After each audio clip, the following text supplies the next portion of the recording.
Hola, dan kita akan belajar sebuah strategi middle game dari Magnus Carlsen.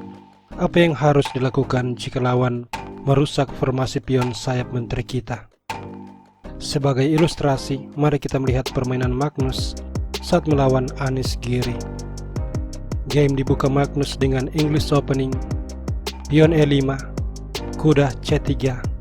Anish Giri mengeluarkan kuda raja. Magnus melakukan hal yang sama. Kemudian kuda C6, pion E4, dan gajah ke petak C5. Di sini Magnus menggunakan taktik catfish combo, kuda makan pion. Setelah kuda makan, forking terjadi. Gajah B4, pion makan kuda, kuda makan pion, dan menteri melindungi kuda. Tapi kuda ditukar, pion makan, dan gajah mundur. Formasi pion sayap menteri rusak parah. Dan itu artinya Magnus tidak bisa menang melalui ending. Lantas apa yang dilakukan Magnus?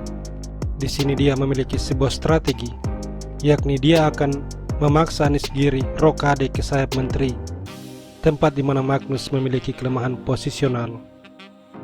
Sebab itu Magnus pada langkah ke-10 mengancam pion. Dan Anish Giri tidak bisa rokade karena gajah H6 ancaman skakmat. Jika G6, gajah makan benteng.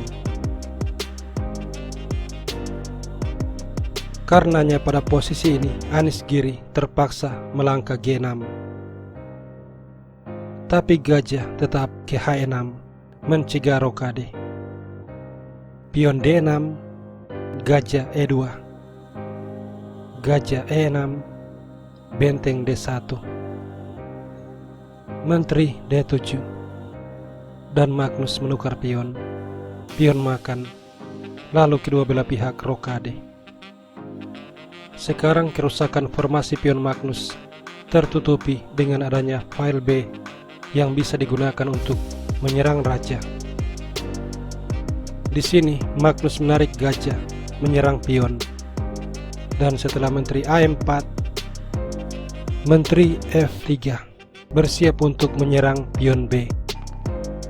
Anish Giri bertahan dengan mengadu menteri, tapi Magnus karena punya kelemahan posisional menghindari pertukaran menteri, kembali mengancam pion. Pion B6, pion A4. Pion ini imun sebab jika menteri makan pion, benteng menyerang menteri, menteri D7, dan C5. Jika pion makan, gajah skak. Menteri menutup skak dan gajah makan. Magnus pasti menang. Jadi Anish Giri memutuskan benteng D7, mengamankan baris ke-7, dan A5. Pion makan, benteng B1. Setelah benteng C7, pion C5. Pion makan, dan gajah menyerang menteri. Menteri D6. Kemudian menteri E4. Mengancam skak yang akan memenangkan benteng. Dan Anish Giri pada langkah ke-24 melakukan langkah autopilot benteng D8. Setelah memainkan langkah ini, Anish Giri tersadar dan langsung menyerah karena dia melihat bahwa di sini Magnus memiliki langkah pengorbanan benteng B8 skak, dan benteng tidak bisa diambil karena skakmat. Dan kalau raja melarikan diri, menteri skak, benteng menutup, gajah makan skak, menteri makan, lalu benteng skak, raja mundur, dan menteri makan menteri. Magnus dipastikan akan menang.